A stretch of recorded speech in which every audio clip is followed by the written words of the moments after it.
call the honourable member Andrew Little. Oh, thank you, Mr Speaker. It's a pleasure to take a call on this very important, somewhat essential Employment Relations Statutory Minimum Redundancy Entitlements Amendment Bill 2013, and to begin by lamenting on what was a shocking, despicable, miserable contribution from Dr Cam Calder. And he began his speech by asking, why didn't Labor do anything about it? Well, I've got news for Dr Cam Calder, and that is that, first of all, Labor commissioned the very public advisory group that investigated and reported and consulted and came up with recommendations. And they weren't just any recommendations, they were consensus recommendations, which means that the employer representatives and the union representatives on that committee agreed with the recommendations.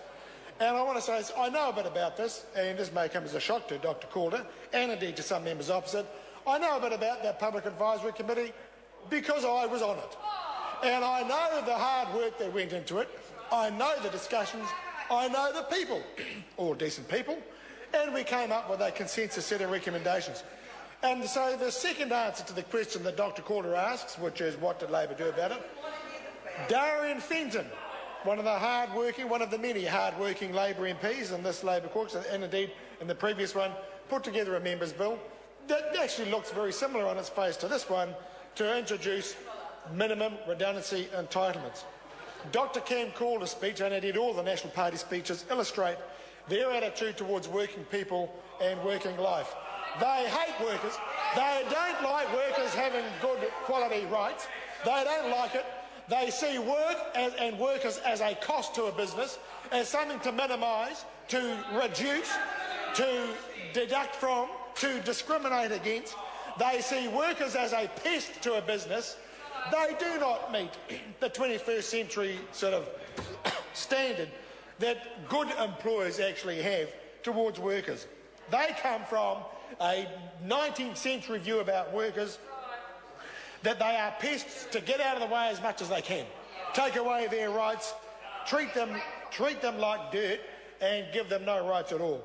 And I want to say this: redundancy plays a very important role in the labour market. It is compensation for the loss of job, for the loss of office, and it is about tiding people over while they are between employment, while they're looking for work. Why is that important in the labour market? Well, because the reality is that when a worker is tied up with an employer, they face an opportunity cost. They're not out there in the labour market elsewhere, and the longer they spend with an employer, the less active they are on the labour market, apart from the fact that they are working and providing value to the employer and helping that employer generate a profit and being paid from that profit.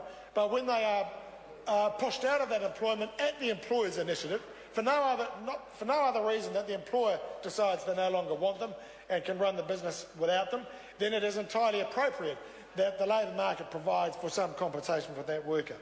That's all it's about. There's nothing particularly radical about it. It is orthodox labour market economics. It's happened before. It should happen again. Let's understand the history about redundancy in this country.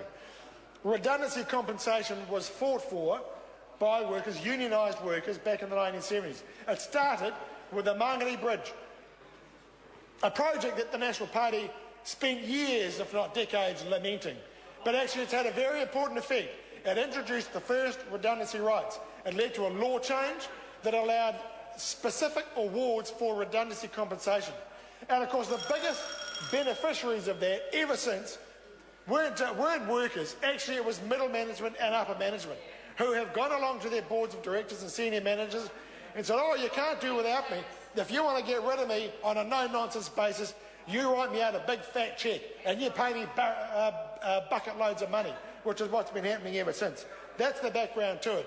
And if it's good enough for the senior managers, if it's good enough for directors and others to walk away with big fat cheques when they get pushed out of their job, then it's actually entirely appropriate then when hard-working frontline workers,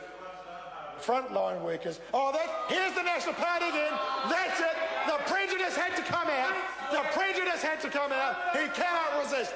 They hate workers. The National Party hates workers. Everything they do is about taking away rights and expressing their hatred of workers. And their opposition to this bill is just that. That's why we are supporting it. That's why we have good MPs like Sue Moroney and Darian Fenton who put up these ideas, and we will be voting for this great bill.